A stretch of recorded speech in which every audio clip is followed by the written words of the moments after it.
What's up, guys? Spin Firearms here, and today we're going to be comparing two handguns that I thought would be a pretty interesting comparison considering capacity, size, and the fact that they are both hammer fired, which sort of separates them from the rest of the polymer striker fired handguns that are now known as micro 9s.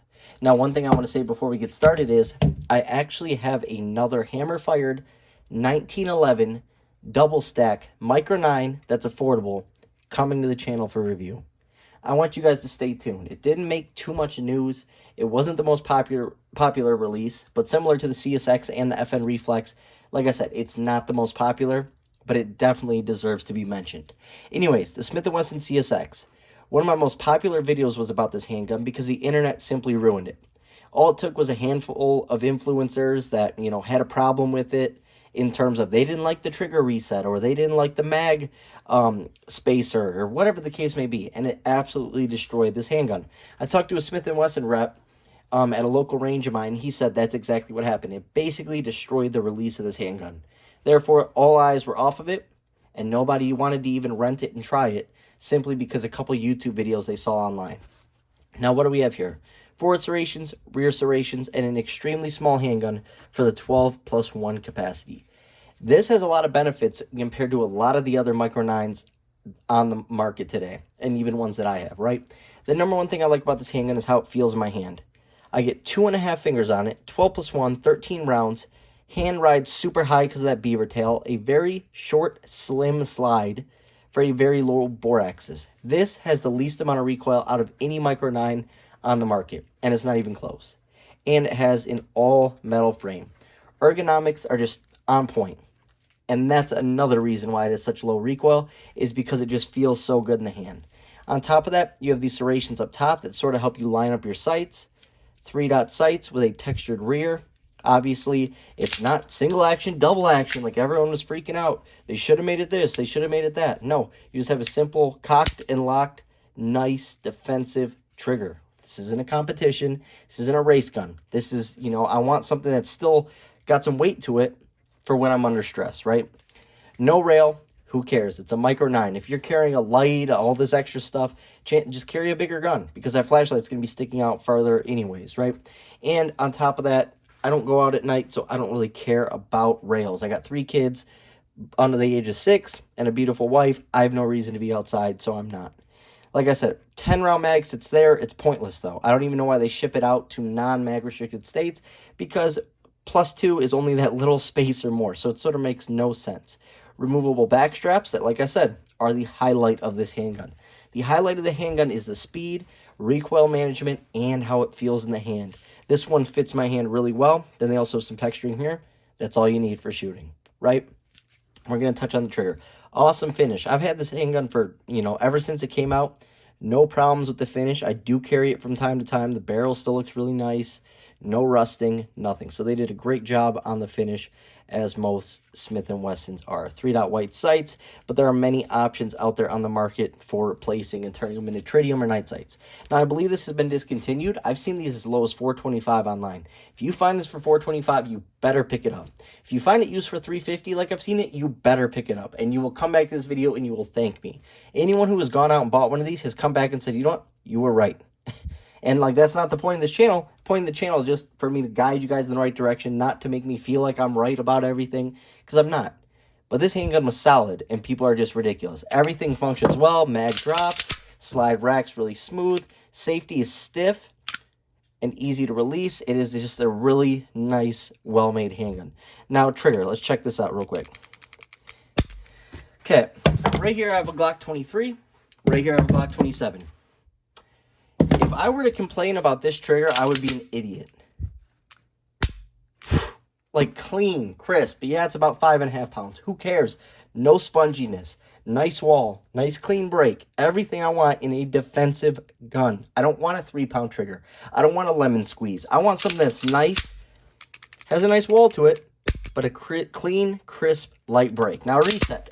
Everyone talked about the false reset. You see that? Ready? Who cares? What I do, there's a video on my channel. I mag dump all 12+1, 13 rounds in 2.5 seconds, right? I just every time I just let my finger go out. It is such a short reset in the first place. You just do that. And you are on point and you are fast with this handgun. So that negates that double reset claim. It is what it is. Now, let's compare it real quick to the FN Reflex being 11+1 in this setup. Pretty dang comparable. Pretty dang comparable. That's beaver tail to beaver tail. And that's slide to slide. But obviously, it's the beaver tail that matters. So basically, the same exact size, just a different shaped footprint. Now, the FN Reflex is a hammer-fired polymer Micro 9. Comes with a 11+1 setup or a 15+1 setup. Comes with night sights. Obviously, the front is the only tritium. The back is just a squared off with 2 white dots, but none are tritium. Up front is an orange post with a tritium middle. I love this thing. I wish I would have got it in black, though, because the finish is sort of garbage on it. It really shows scratches, but once again, it's a carry gun, so who cares? That's the point of it. I mean, look at my 27. My 27's pretty beat up. But that's the point of it. It's a carry gun. I sort of take pride in that.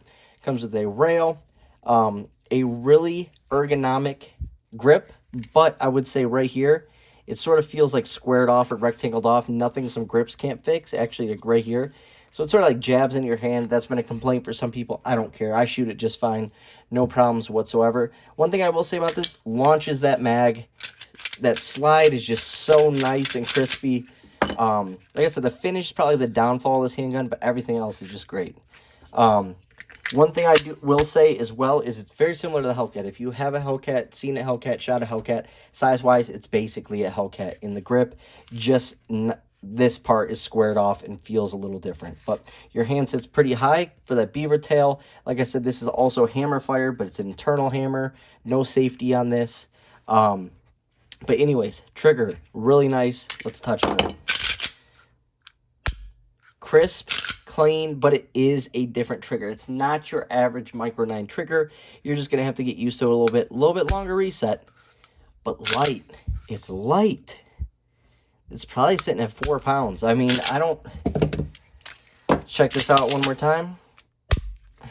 Shorter reset, shorter trigger pull, but heavier, more defined wall. Then you come to that Reflex and you more have a little bit of a rolling brake, but you still have a defined wall. I don't know. It's sort of hard to... You see that? There you go. A little bit of sponginess, but it's crisp. It's clean. I think it's the way the trigger sits and rotates. It feels like it's much further than it is. You see that? But, I mean, really, you can't go wrong with either of these. I mean, there's so many nice Micro 9s in the market. Great handguns. They all have great features. You know, it all depends what you are looking for.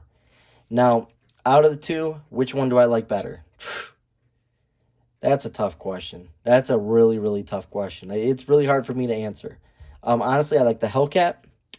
But for people who want a faster, low recoil handgun, the CSX. But I feel like the Reflex is just a good, solid defensive choice. I don't know. It's hard for me. It's hard. I'd consider it a tie. Flip a coin. All depends, because they're two pretty different handguns. All depends what you're into. I do recommend the black, though, from FN. But two awesome handguns you just don't hear too many people speak about. So, hope you guys enjoyed the video. Thanks for watching.